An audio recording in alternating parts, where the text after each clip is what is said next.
Part 4. In Chapter 1, The World's Wrongs, King Orso seeks to unify the Union by planning a grand tour of its provinces, including Starikland, but his proposal is met with resistance from his advisors. They argue that it's not the right time due to various challenges, including the increasing unrest in the region, the rise of extremist groups like the Breakers, and the growing discontent among workers. Despite his frustration, Orso is urged to focus on internal issues such as a scandal involving Fedor Dan Wetterland, a noble accused of serious crimes. Orso's desire for justice clashes with the political realities as his advisors suggest delaying the case to avoid alienating either the commoners or the nobility. The chapter illustrates Orso's struggle with his responsibilities, the cold calculations of his council, and his desire for meaningful change, contrasted with the cynical view of his advisors, particularly Bayaz, who asserts that the purpose of the council is not to correct all wrongs but to benefit from them. In Chapter 2, A Long Way from Adua, Inquisitor Vic meets Superior Lorson, who is concerned about the growing political unrest in Westport. The city is debating whether to leave the Union, with the pro-Styrian faction gaining strength. Solumio Shudra, the leader of the faction, argues that Styria is a stronger ally than the Union, and his speeches stir the aldermen into heated debates. Lorson reveals that the situation is delicate, with bribery, threats, and blackmail escalating. Vic, tasked with persuading Westport to stay in the Union, is warned by Lorson not to confront Shudra directly as the stakes are too high. There are rumors of an assassin, Casimir Denshenkt, sent by Styria to sway the vote by any means, including magical means. Vic insists on doing her job subtly, but Lorson is wary of her approach. As the vote draws near, tensions rise, and Vic prepares for the challenges ahead. In Chapter 3, A Sea of Trouble, Savine attends a meeting of Adua's Solar Society where she is introduced by Kernsbick, though the applause is muted, reflecting her recent fall from favor. The meeting focuses on the Union's challenges: war in the north, unrest in Styria, the death of King Jazal, and the aftermath of the Valbeck disaster. Despite the setbacks, the society pushes for progress, with Kernsbick enthusiastically endorsing King Orso's leadership. Savine is visibly disturbed by the changes in her status and the growing power of Celeste Dan Hogan, who is now the object of Orso's attention. Her discomfort escalates when Orso snubs her in favor of Celeste, leading to a public humiliation. Outside, overwhelmed by the situation, Savine collapses into a dark alley and vomits, reflecting on her life's dramatic downfall. She struggles to maintain composure, fighting the urge to break down, but resolves to continue fighting despite her failures. In Chapter 4, A Routine, Broad navigates his personal life and work struggles. At home, he enjoys a rare moment of happiness with his family, Liddy and May, who are grateful for their newfound stability after their hardships. However, Broad's discomfort grows as he prepares for his evening job. He heads to a warehouse where he and his colleagues, including Bannerman, interrogate Gaunt, a worker organizing a strike at Savine's canal project. Despite Gaunt's defiance, Broad remains calm and methodical, drawing on his military experience to apply pressure. Gaunt's refusal to cooperate leads to a brutal display of violence, while Broad's growing internal conflict reveals his struggle with his past actions. When Savine arrives to observe, Broad's resolve hardens, but his humanity begins to fray. He uses Gaunt's son as leverage to end the strike, his routine approach to violence betraying the deep emotional toll it's taking on him. In Chapter 5, The Art of Compromise, Vic navigates political negotiations in Westport. She meets Filio, a respected alderman, to discuss securing his vote for the Union. Filio is sympathetic but hesitant, citing King Orso's inexperience and the persuasive appeal of Solumio Shudra, who is gaining support for Styria. Filio emphasizes his tendency to compromise rather than commit firmly to any side. Vic, aware of the complex dynamics of Westport, works to convince him but is met with his reluctance to fully back the Union without more assurances. Meanwhile, Vic faces personal discomfort in her role, reflecting on past betrayals, including her brother's death.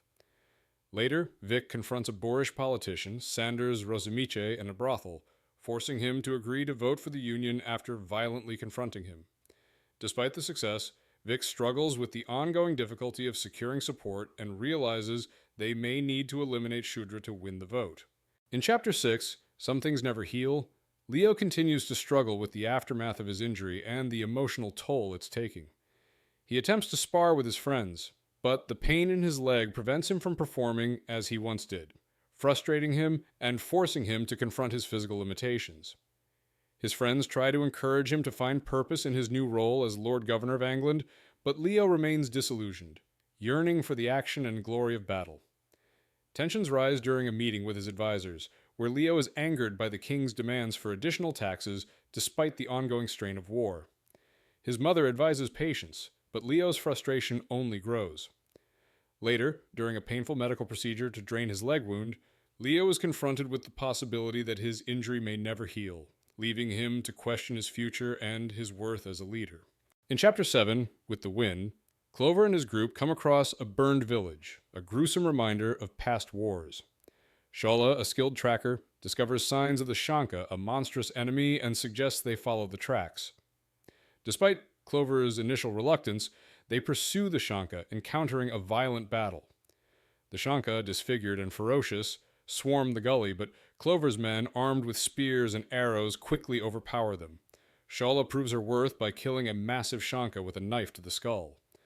Clover directs his men to let the remaining Shanka escape, using the encounter as a message to stay away. After the battle, Clover reflects on his leadership, using surprise as his greatest weapon. Despite the victory, his thoughts linger on the grim reality of his role and the brutal nature of the fight, with the group preparing to carve the Shanka bodies as a grisly display for their leader. In Chapter 8, Visions, Rika experiences worsening fits, causing her to see disturbing visions. She describes seeing a river of corpses, an old woman with a golden wire-stitched face, and other surreal images. Isern, recognizing the woman from the visions as a witch returned from the dead, suggests they seek her out in the high places, where she lives beside a forbidden lake. Rika's father is concerned, but Isern explains that strange help often comes from strange sources. Rika's visions grow more intense, and she's increasingly unsure whether to trust the cryptic message the witch conveyed. She must choose. As Rika struggles with her visions, her father and Isern discuss the future, with the looming uncertainty of his leadership and the city's instability. Rika reflects on her deteriorating health and the burden of her visions while contemplating a dangerous journey to find the witch for answers. In Chapter 9, Man of the People, Vic and Tallow navigate the crowded streets of Westport, filled with vendors and chaotic markets. They track Salumio Shudra, a political figure, through the bustling crowd, with Vic considering an assassination attempt on him. Shudra is surrounded by his guards, and Vic assesses the situation, preparing to take action. She debates whether to follow orders, as Lorson had advised against interfering with Shudra, but Vic is determined to act. In a tense moment, a hooded figure approaches Shudra with a weapon, and Vic quickly intervenes, disarming and subduing the assassin. The man is revealed to be Casimir Dunschenkt, and Vic, after securing him, warns Shudra to stay cautious as tensions rise in the city. Vic's loyalty to the Union is reaffirmed, even as she navigates the dangerous political landscape of Westport. In Chapter 10, Safe Hands, King Orso confronts Lord Wetterland, who is imprisoned on charges of rape and murder. Wetterland, denying the accusations, pleads for mercy, but the evidence against him is overwhelming, with 17 sworn witnesses. Orso struggles with the political ramifications as Wetterland's influential family threatens to make the case more complicated. Lady Wetterland demands her son's release, asserting her family's power, but Orso remains firm in his commitment to justice. High Justice Bruckle and Glokta support his stance, though Orso feels the pressure of balancing the interests of the nobility and the people. Orso meets with Lord Bayaz, who offers pragmatic advice about dealing with political challenges and the fading power of magic. Bayaz suggests a compromise involving a lengthy prison sentence for Wetterland, which would satisfy both the open and closed councils, preserving justice while avoiding further conflict. Orso agrees, aiming for a fair resolution. In Chapter 11, An Ambush, Savine takes her father through Westport, reflecting on her failing investments and personal turmoil. She continues the routine of walking and wheeling him, but her frustration builds. They encounter Bayaz, who provocatively discusses the future and his influence on the Union, hinting at his control over its leaders. Savine is left unsettled by the conversation. Later, her mother ambushes her with a proposal to marry Leo Danbrock. Lady Finri, Leo's mother, presents the match as an opportunity, leveraging Savine's situation, her condition becoming difficult to hide. Though initially resistant, Savine recognizes the practicality of the proposal and accepts, seeing it as a strategic move to secure her future. The chapter ends with Savine deciding to embrace the match, realizing she can turn the situation into an advantage, even if it's not the marriage she once imagined. In Chapter 12, Gentle Temperaments, Leo, still struggling with pain from his leg injury, meets Isher, who hints at the turmoil in the Union and the increasing corruption in the closed council. They discuss the unfortunate case of Fedor Dan Wetterland, a man imprisoned on questionable charges, and Leo's frustrations with King Orso's leadership. Leo contemplates the Union's struggles, feeling the weight of his responsibilities. Later, he is ambushed by his mother and Lady Artie, who propose a marriage to Leo's former lover Savine, now pregnant with his child. Though initially taken aback, Leo begins to see the practical advantages of the alliance. He and Savine discuss their political match, with Savine offering to help him manage the political landscape, while also introducing a personal connection between them. The chapter ends with Leo realizing the political and personal implications of their union, accepting it as a strategic move for both. In Chapter 13, Minister of Whispers, Vic reflects on her successful manipulation of Solumio Shudra, helping secure the Union's vote to remain. She cleverly convinced Shudra to change his allegiance by revealing the Styrian's true ruthless nature. Afterward, she shares a tense moment with Shudra, acknowledging their mutual respect despite the political games. Vic's day takes a sharp turn when she's ambushed, knocked unconscious, and dragged to a shed where she meets Shiloh Vitari, the Minister of Whispers for the Serpent of Talons. Vitari offers Vic a job, promising power and secrets, but Vic refuses, remaining loyal to Glokta despite Vitari's tempting offer. The conversation shifts to Bayaz, with Vitari hinting that he manipulates the Union from the shadows. Vitari gives Vic an address for when she's ready to reconsider, leaving Vic tied up but alive, her future uncertain in a world filled with political intrigue. In Chapter 14, Late, Rika is struggling with her visions, feeling increasingly weak and overwhelmed by the pain from her long eye. She is cared for by Shivers, who reflects on their shared past and how Rika helped him when he was sick. They travel towards the Forbidden Lake with Isern, who is determined to help Rika despite the ominous nature of their journey. The path is arduous, and Rika feels physically drained, her head throbbing with the weight of her visions. Along the way, Isern and Sen discuss their family dynamics, and Rika humorously shares a prophecy about Shen's future, bringing a moment of levity. Despite her exhaustion, Rika presses on, determined to reach the lake. She reflects on her past, particularly a memory from her childhood when she and Leo used to play. Rika closes her eyes, whispering that the events she's witnessing haven't happened yet. In Chapter 15, An Infinite Supply, Flick is training with Clover and his crew, including Shala and Downside, discussing the importance of swordplay and the reality of battle. Clover teaches Flick the philosophy behind weapons, emphasizing knives over swords for practical use. When Greenway arrives, Clover handles his sarcastic remarks with ease, and they prepare for a mission involving Stour Nightfall, the newly crowned king. Stour is seated in Scarling's hall, surrounded by an atmosphere of menace. He discusses the betrayal of Gregan Hollowhead, who refused to pay taxes and contemplates whether to execute him or release him as a warning. Clover presents Stour with a bag containing Shanka heads, a grim gift. Stour discusses his plans to take over Ufrith after Dogman's death, relying on his alliances, including Oxel, despite having sworn not to take control. The chapter ends with Stour's unpredictable, violent behavior. In Chapter 16, The Demon That Breaks All Chains, Rika wakes up disoriented and in pain, surrounded by the cold, bleak landscape near a mysterious lake. She meets Korib, a witch with a grotesque scar across her face, who tells Ricky that the Long Eye cannot be controlled through understanding alone, but through action, much like a potter shaping clay. Korib explains the magic behind the visions and warns Rika that while the Long Eye can offer power, it cannot be contained forever. Rika must have runes tattooed on her face to keep the power in check, or else her visions will spiral out of control. As they wait for her companions to return, Rika contemplates the irreversible nature of the tattoos, ultimately deciding to go through with it. The witch, though cryptic and impatient, makes it clear that there is no turning back once the process begins. In Chapter 17, The King's Justice, Leo attends a trial where Fedor Dan Wetterland, a member of the Open Council, faces execution after being accused of serious crimes. The trial is a sham, with no evidence presented, and a confession extracted under torture. Leo protests the injustice, declaring the trial a farce, but his outburst leads to his humiliation as he is dragged out of the Lord's Round by Gorst.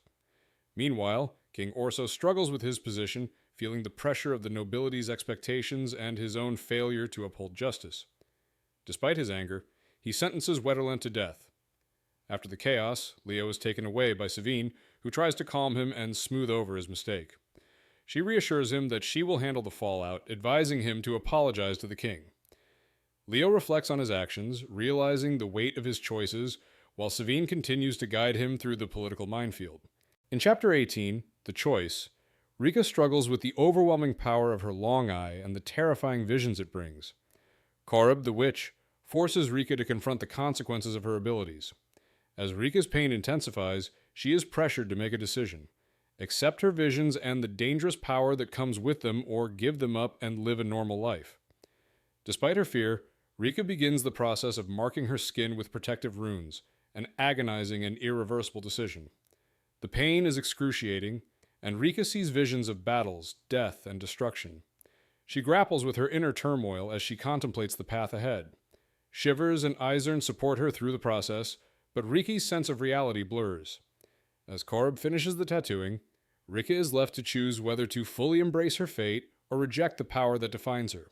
In Chapter 19, Let Ring the Bells, Savine prepares for her wedding, overseeing every detail with precision and control, despite feeling overshadowed by the other bride, Isolde.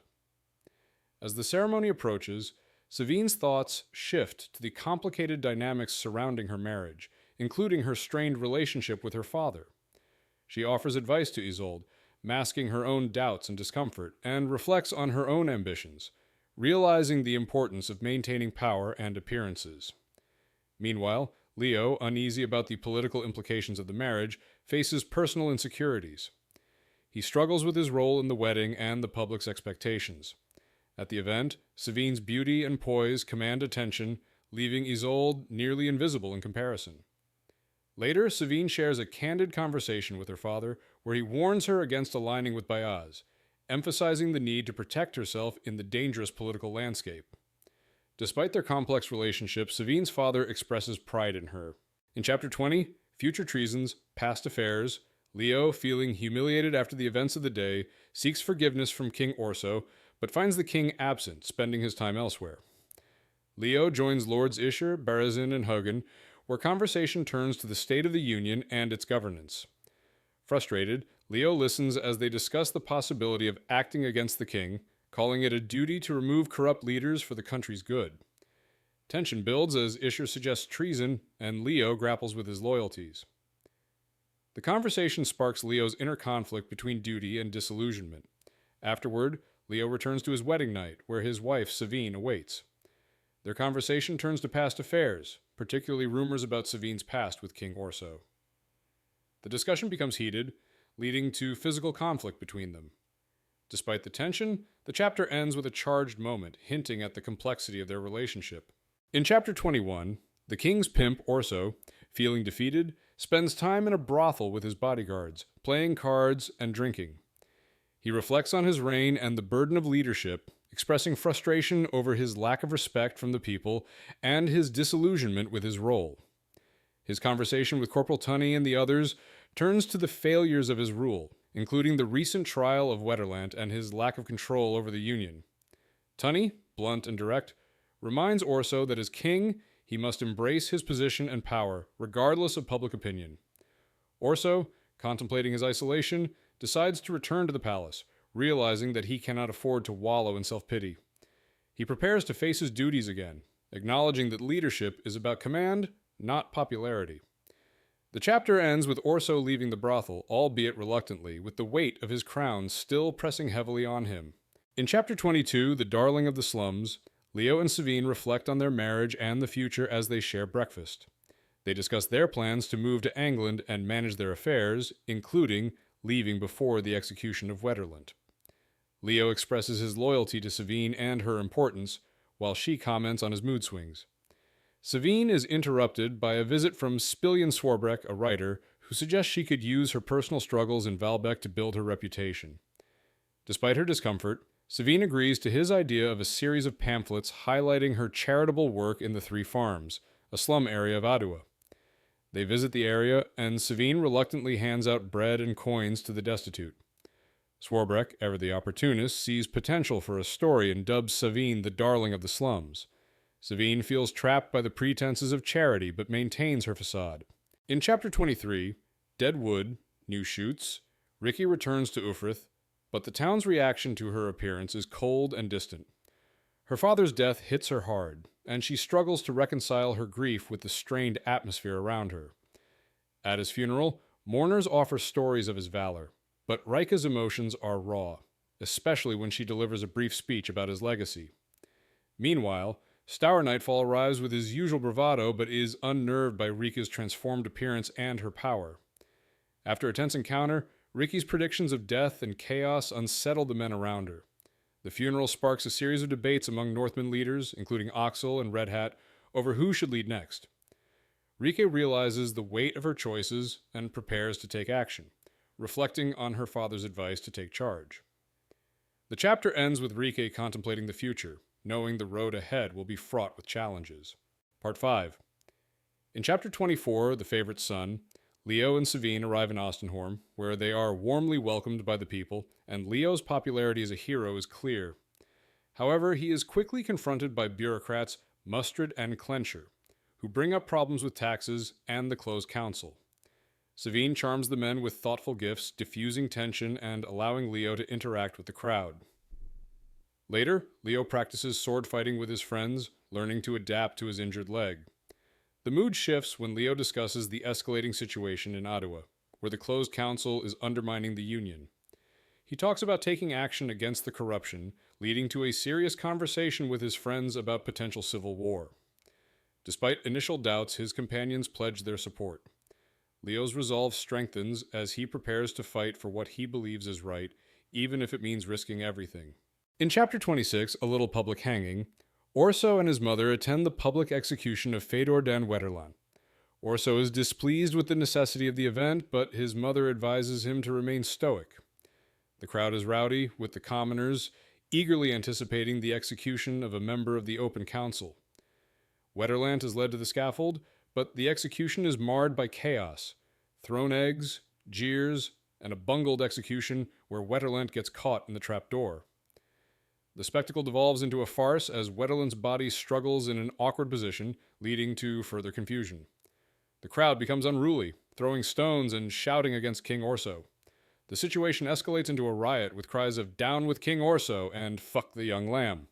Orso's bodyguard Gorst steps in to escort them away, signaling a tense retreat. In Chapter 27, Old Ways, Proper Ways, Rika, accompanied by Eisern and Shivers, gathers with the war chiefs, Red Hat, Oxel, and Hardbread, discussing the future of Ufrith. She challenges them to settle their differences through the old tradition of the Circle, a fight to the death. Despite their reluctance, both Oxel and Red Hat agree to fight. Rika, in a moment of dark humor, places her trust in Shivers as her champion. The two old warriors battle, with Shivers ultimately defeating Oxel. After Oxel's death, Riki asserts her authority over the men, declaring that they will follow her lead. She calmly returns to her seat, reflecting on her father's legacy, and assures her men that the future of Ufrith is now in her hands. The chapter ends with her resuming a mundane task, symbolizing her control over the situation despite the bloodshed. In Chapter 28, Fire with Fire, Stour meets a supposed magus, Rederis, who fails to impress with his magic, leading to Stour's violent dismissal. Stour seeks help from Bayaz, the first of the Magi, despite warnings from Black Calder about the cost of such assistance. Meanwhile, a nervous seer named Seth from Yaws is brought in, claiming to see visions but unable to summon the Long Eye. After a tense exchange, Stour allows her to return to her children, showing a rare moment of restraint. However, the mood shifts when Stour's messenger, Dancer, reports that Oxel is dead, killed by Call Shivers in a fight, orchestrated by Rika. She has taken control of Ufrith, declaring independence from the Union. Stour is enraged, but Calder laughs, impressed by Rika's cunning and determination. Calder hints at his own willingness to intervene should Stour tire of his current path. In Chapter 29, Half Treason, Savine navigates a tense conversation with Isolde, revealing her growing unease over Leo's secretive plans. Leo and Isha are scheming a revolt against King Orso, aiming to overthrow the closed council and take control of the Union. As Savine listens in, she realizes that Leo intends to start a rebellion, not merely reform the system. She debates her options, betraying her husband or joining the dangerous plot. Ultimately, Savine decides to support Leo, knowing the risks but seeing potential rewards. She insists that they must go all in, deposing Orso entirely rather than leaving him on the throne as a figurehead. Isha agrees to her terms, and Savine demands a high price for her involvement. Leo's ascension to the throne, with herself as queen. The chapter ends with Savine feeling a mix of excitement and fear, solidifying her role in the treasonous scheme. In Chapter 30, A Private Language, Savine asks Gunnar Broad for a risky favor, to reconnect with the Breakers and Burners, groups he once belonged to in Valbec. She wants him to use his connections to help her achieve her goals, though both of them understand the dangers involved. Broad is reluctant, but agrees to try, asking Savine to look after his wife, Liddy, and daughter, May, while he's gone. As he prepares to leave for Midderland, he lies to his family, telling them it's urgent but not dangerous. His departure is emotional, and he leaves his family worried but trusting him.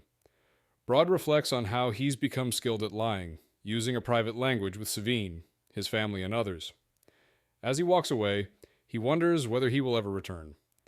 The chapter emphasizes his internal conflict between loyalty to Savine and the risk of his past catching up with him. In Chapter 31, Old Friends, Leo and Savine arrive in Ufrith, where Leo reflects on his past and the changes in the city. They meet Rika, who has transformed since Leo last saw her, now with tattoos and a milky right eye. Leo asks for Riki's help in the rebellion, but she is reluctant, recalling the betrayal and violence caused by Stour Nightfall. Savine offers a practical, hard-headed bargain. Join them for protection and resources, or risk everything to maintain the status quo. Rika is not easily swayed, asking for time to think. Leo tries to convince her by appealing to their shared history, but Savine presses harder, turning the conversation into a business deal. The chapter ends with Rika still uncertain, contemplating her decision in the circle, a symbol of Northmen settling disputes. Tensions rise as Rika weighs the cost of alliance against independence. In Chapter 32, New Friends, Rika wakes up in her father's bed, reflecting on the changes in her life. She is joined by Savine, who shares a tender moment with Rika, allowing her to feel the baby move.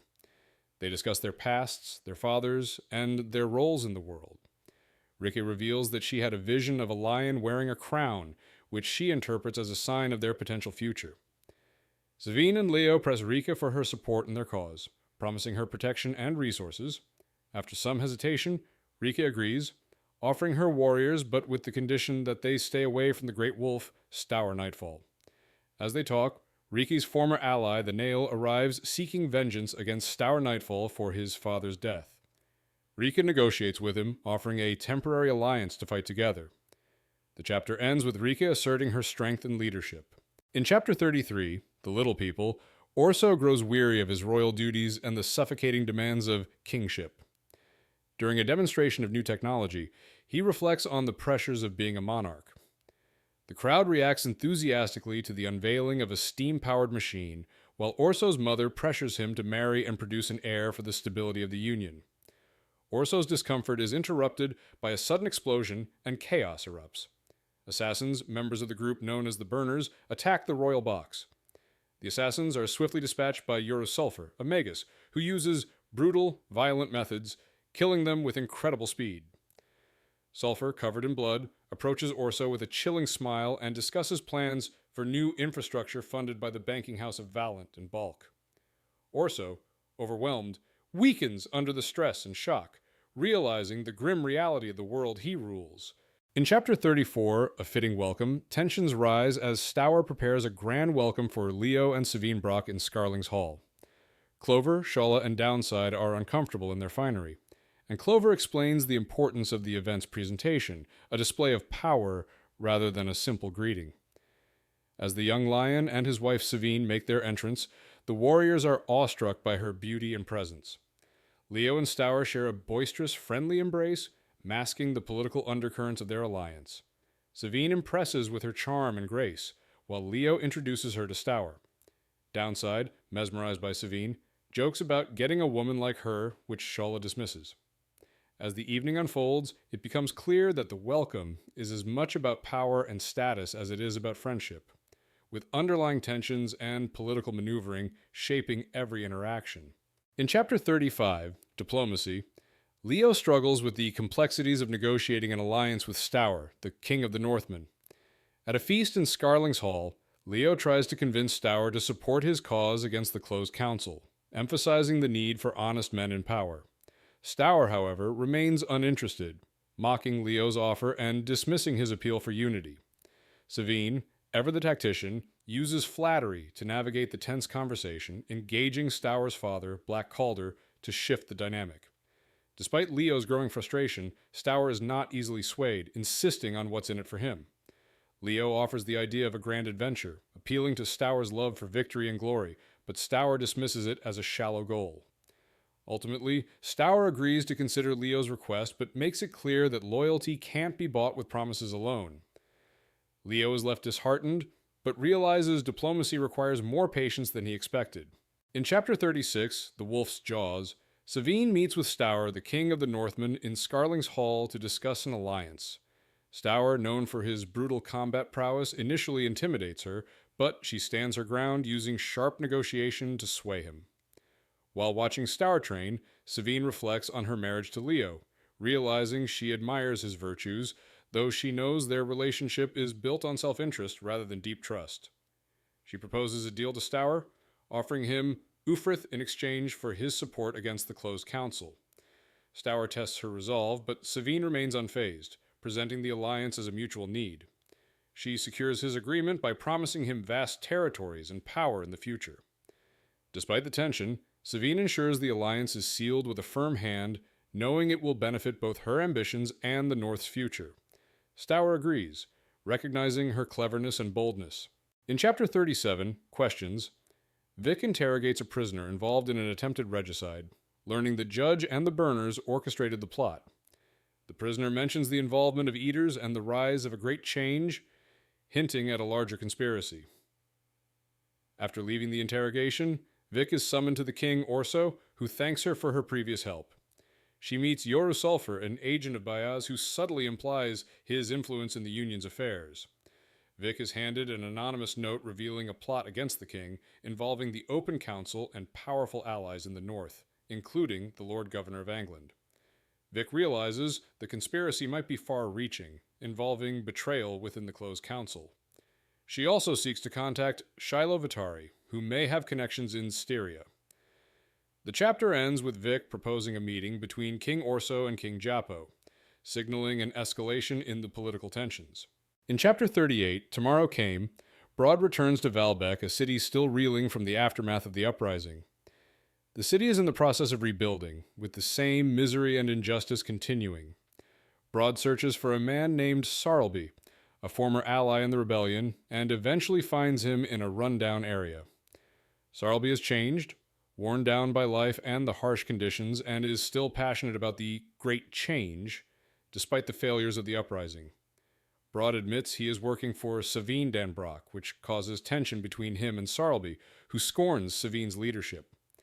Broad asks to meet with the Weaver, and despite his animosity towards Broad's current position, Sarlby agrees to take him, warning that the Breakers are in a volatile state and that the cool heads have all died. Broad's path forward is uncertain, but he presses on with determination. In Chapter 39, Grown Up, Leo and his companions arrive in Sipani, where they prepare for a meeting with King Japo. Leo reflects on his marriage to Savine, feeling uneasy about the luxury around him, a stark contrast to his previous life. His friends, Jin, Antop, Glaward, and Duran, playfully tease him, though there's an undercurrent of tension. Leo struggles with his role, burdened by the weight of leadership and his conflicted feelings about his rebellion. Duran questions Leo's alliance with Isher and the Open Council, voicing concerns about their lack of experience in battle. Leo reassures him, emphasizing the importance of action over indecision. As they prepare for the evening, Leo expresses gratitude for his friend's loyalty, though a deeper, unspoken connection with Durand lingers. The moment is interrupted by Antop, and the group shifts focus to the upcoming meeting with King Japo, where the fate of their rebellion will be decided. In Chapter 40, Grown Up, Orso visits his sister Carlot in Sapani, where they reconnect after his long absence. Despite their warm greeting, Orso struggles with his responsibilities as king and the pressure of an impending conspiracy against him. He tries to downplay his troubles, not wanting to burden Carlot, but the weight of his position is clear. Orso's mother, the Queen Dowager, arrives, and tensions rise as Orso insists she stay in Sapani for safety, though she resists. Orso notices the physical changes in his mother, realizing she's aging. Amid the conversation, he asks Carlot to find him a wife, specifying a beautiful, intelligent, and cunning woman. The scene takes an unexpected turn when Orso's mother's old friend, Countess Chaleria, arrives, and there's a noticeable emotional connection between her and the Queen Dowager. Orso feels like an intruder in their private moment, leading him to leave the room. In Chapter 41, All Tastes, No Judgments, Leo and his companions visit Cardati's House of Leisure, a decadent and deceptive place full of excess and false charm. Leo finds the atmosphere repulsive, but tries to play his role as a negotiator. As they explore, Leo becomes increasingly uncomfortable with the hedonistic environment, his thoughts often drifting back to his wife Savine. His meeting with King Jappo of Styria does not go well. Jappo mocks Leo's efforts and reveals he is considering joining a rebellion against the Union, though he pretends to be undecided. Leo offers him Sapani in exchange for his neutrality, but Jappo finds the offer unsatisfactory. Leo is left frustrated but relieved when Jappo agrees to stay out of the conflict for now. Meanwhile, back at the rooms, Leo accidentally stumbles upon an intimate moment between Gerand and Gloward, leaving him feeling sickened and ashamed, unsure of his next steps. In Chapter 42, No Philosopher, Broad is captured by Judge and her crew, who are now burners rather than breakers. She toys with him, pressing him into a chair and taunting him, while revealing her shift to violent extremism. Judge mocks his new alliance with the Brocks, questioning his loyalty, and tries to manipulate him into supporting the rebellion. Broad, determined to play his part for the sake of his family, attempts to convince her by offering weapons, including a powerful cannon, to arm the rebellion. He makes a deal with Judge to secure her support for the uprising, despite the moral cost. Judge, impressed by the weapons, demands a bloody act to prove his commitment. She proposes rescuing 36 jailed rebels set for execution, promising that the plan will need bloodshed. Broad reluctantly agrees, realizing that his actions have pushed him further into a dangerous alliance with the Burners. In Chapter 43, Changes at the Top, Orso learns from King Jappo that a conspiracy involving several lords, including Leo Dan Brock and Stour Nightfall, aims to overthrow the Union's government. Glokta, after hearing the news, resigns, passing control of the Inquisition to Pike. Orso, now in a position of power, faces the realization of betrayal and rebellion within his ranks.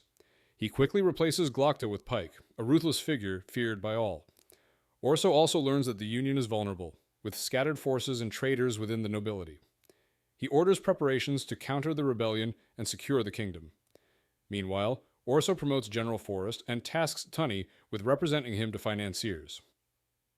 In a tense, closed council meeting, Orso confronts the councilmen with the truth about the rebellion, urging them to strengthen defenses and root out traitors.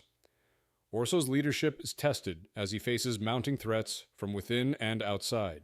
In Chapter 44, Into the Light, Vic confronts Lord Hugin and Lord Marshal Brint in a bathhouse, revealing she's been sent by the king to investigate their treasonous conspiracy. Hugin admits to plotting against the crown, implicating others in the closed and open councils, including Lord Aesher and Leo Dan Brock. Vic forces Hugin to give names under duress, exposing a wide-reaching conspiracy. Brint, disillusioned with the Union, explains his betrayal, feeling betrayed by the king's inaction. Vic, disgusted by the betrayal, demands answers and receives a ring from Brint as proof of loyalty. Later, Vic meets with Glokta, who is leaving the Union after resigning. He thanks her for her service and advises her to forgive herself. Vic, struggling with guilt over betraying her brother, is forced to confront her past actions. Glokta urges her to move on, as no one else will forgive her. In Chapter 45, Some Men Can't Help Themselves, Broad is caught in an ambush with Judge and a group of burners preparing to attack the king's soldiers. After a brutal explosion and chaos, the burners engage the soldiers in a bloody confrontation. Broad is initially hesitant but becomes consumed by the violence, using his axe to kill soldiers and eventually decapitate the manager of the Valbec branch of the banking house of Valent and Bulk.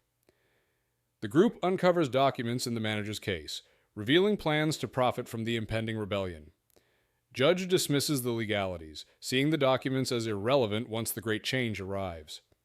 Broad, reflecting on his promises and his growing role in the rebellion, questions his motivations. Judge mocks him for his guilt, suggesting he's as drawn to violence as she is. Broad leaves to inform Lady Savine, but Judge knows he'll return. In Chapter 46, A Meeting with Destiny, Savine watches as Leo leads the Anglin army toward the Key, full of energy and excitement. She is impressed by his confidence, but concerned about his strained relationships with key allies like Durand and Gloward, who won't be joining them. As the parade continues, Lady Finree confronts Leo about rumors of a rebellion, and Savine realizes the magnitude of their actions. Leo defends his decision, believing that the closed council and the king's rule need to be overthrown. The tension escalates when Finree tries to appeal to Leo's loyalty to Bayaz, but Leo rejects her pleas. Meanwhile, Rika leads an impromptu gathering of fighters in Ufrith, rallying them with a passionate speech about the fight for freedom.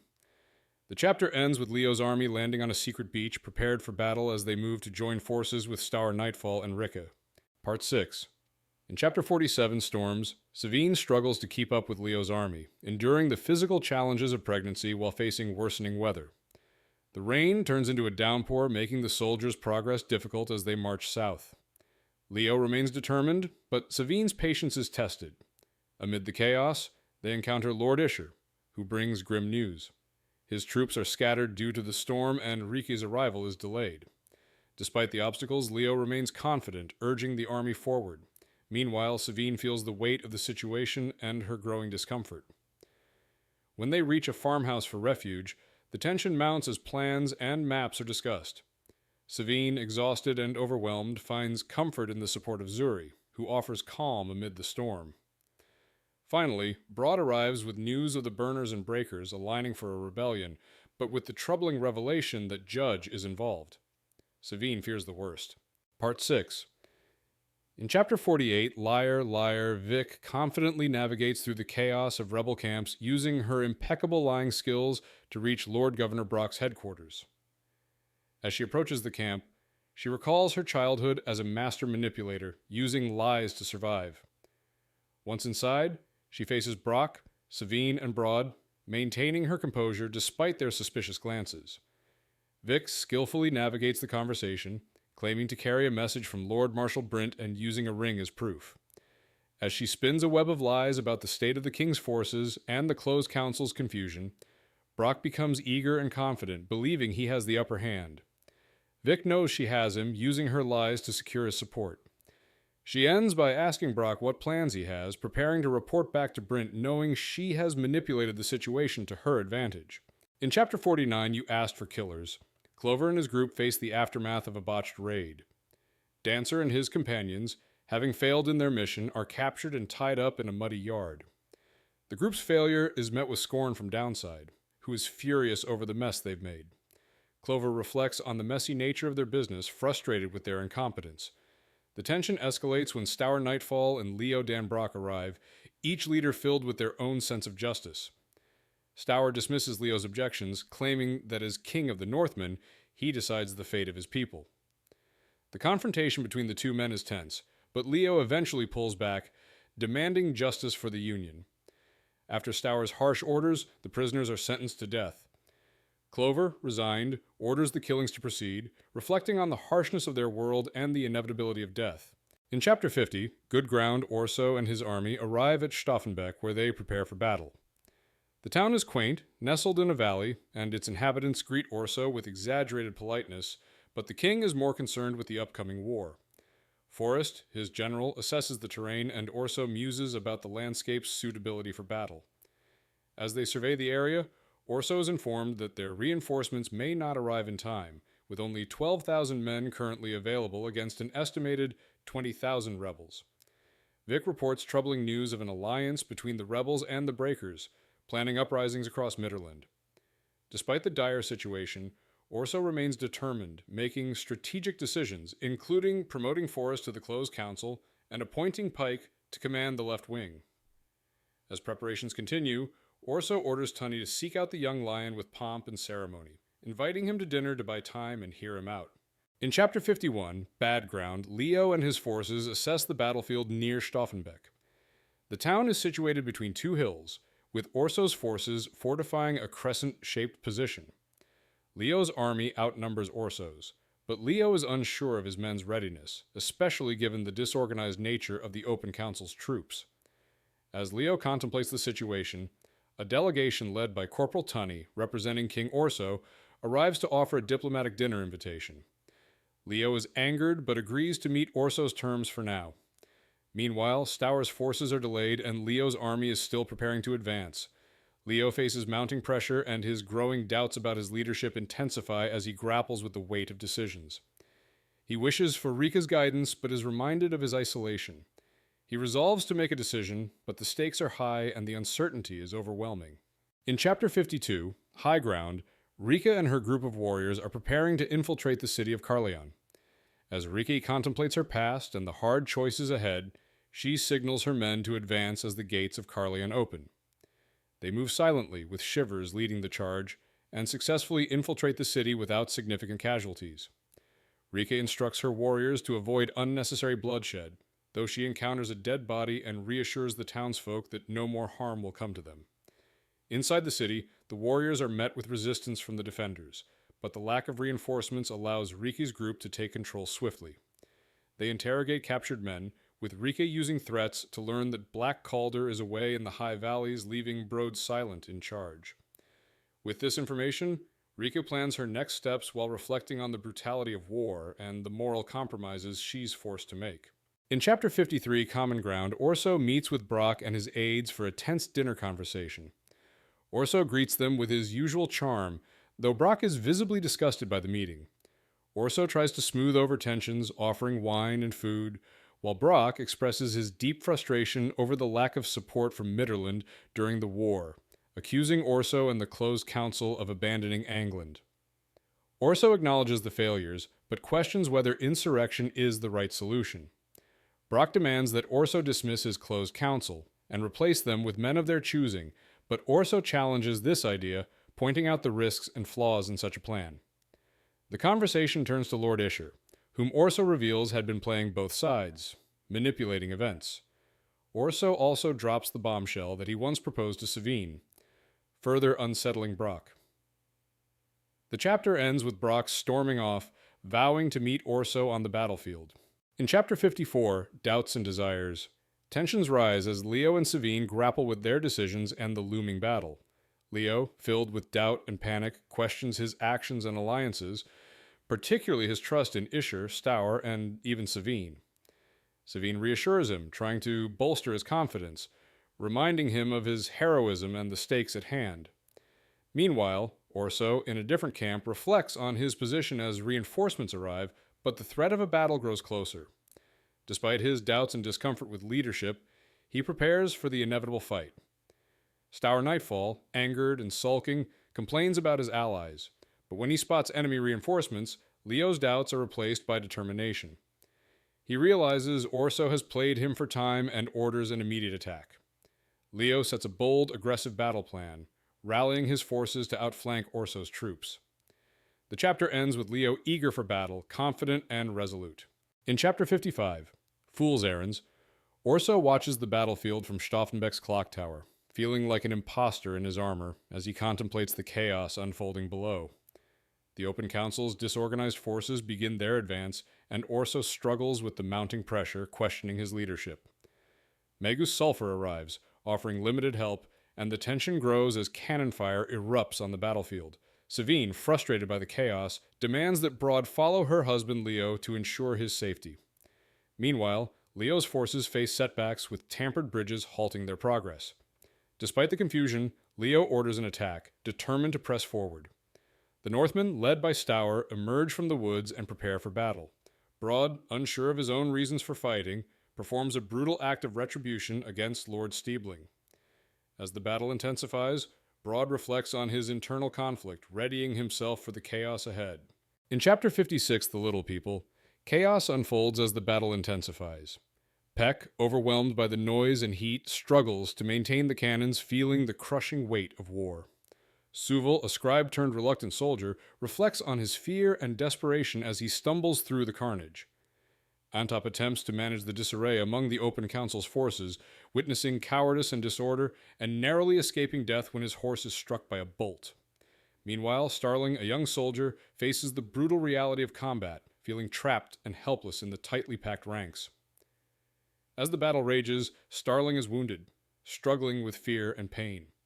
Hildy, tasked with delivering a message to Lord Marshal Forrest, witnesses the devastating toll of the battle and the disarray in the ranks. Despite the chaos, Lord Marshal Forrest maintains a semblance of control, urging his men to stand their ground as the battle pushes on. In Chapter 57, Cold Blood, Orso remains eerily calm amidst the chaos of battle, even as the town of Stauffenberg is bombarded and his soldiers are being driven back. His detachment and bravado contrast sharply with the urgency of those around him, including his officers and guards, urging him to withdraw. As Northmen and Open Council forces press in from all sides, Orso remains in the thick of it, displaying an alarming sense of confidence even as the situation deteriorates. Meanwhile, Vic, observing the carnage, begins to lose hope, but reinforcements arrive in the form of Lord Marshal Ruckstead, whose cavalry charge turns the tide. Savine, who had seen victory in sight, watches in horror as the reinforcements decimate her forces. Her plans unravel as the cavalry overwhelms Isher's men, and just as she tries to act, a cannon blast knocks her off her feet. In Chapter 58, Heroics, Leo watches in frustration as the Open Council's forces crumble and retreat toward the river, jeopardizing his army's position. Despite this, Leo and his men remain determined, ready to charge once more, hoping to shatter Orso's forces. Leo's cavalry charges into the chaos, breaking through barricades and scattered enemy lines, but as the battle intensifies, they find themselves surrounded. Leo, injured and unable to stand, watches helplessly as his men, including Antop and Jin, fall. Amidst the carnage, Leo, despite his severe injuries, tries to rise, but is stopped by Bremer Dangorst, who coldly declares the battle over. In a final act of defiance, Leo attempts a desperate strike, but is overpowered, and his sword is discarded. The battle is lost, leaving Leo in a bloodied, defeated state as the last remnants of his army are overwhelmed.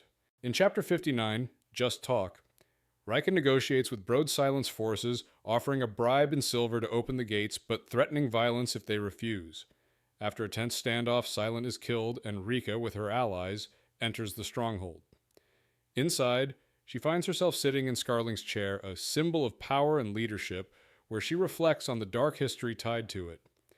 Isern and Shivers express their opinions on Rika's claim to the chair, warning her of the challenges ahead, especially from Black Calder, who may attempt to take it back. Despite her unorthodox approach and ruthless tactics, Rika remains confident, deciding that holding the chair is just the beginning, and surviving in it will be the real challenge. She ponders her father's likely disapproval, but believes her actions are necessary to secure her position. The chapter ends with her resolve to stay in power. In Chapter 60, The New Harvest, Orso reflects on the aftermath of the battle and the heavy cost of victory. The dead are everywhere, and the once proud soldiers of the Union now lie in heaps, their lives reduced to corpses.